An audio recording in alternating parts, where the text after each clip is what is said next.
সারা ভারতের 5,000 প্রতিযোগীর মধ্যে নজরকাড়া সাফল্য ঘুড়ি সজ্জা প্রতিযোগিতায় পুরস্কৃত পূর্ব বর্ধমানে এসানা।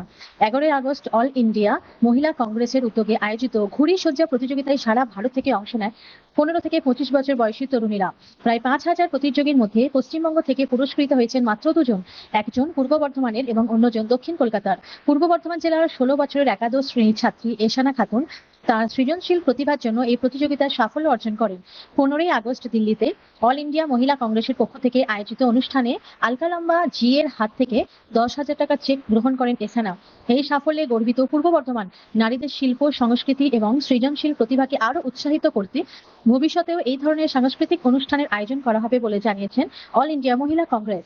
আমার নাম ইশানা খাতুন। আমি 11 আগস্ট কাইট ডেকোরেট কম্পিটিশনে অংশগ্রহণ করেছিলাম উল্লাসে, এবং সেখান থেকে আমাকে নিউ দিল্লিতে ডাকা হয়েছিল। আমি সিলেক্ট হয়েছিলাম এবং সেখানে আমাকে পুরস্কার ও সম্মান জানানো হয়েছে। ওখান থেকে আমি আজকে বাড়ি এসেছি। আমার খুব ভালো লাগছে।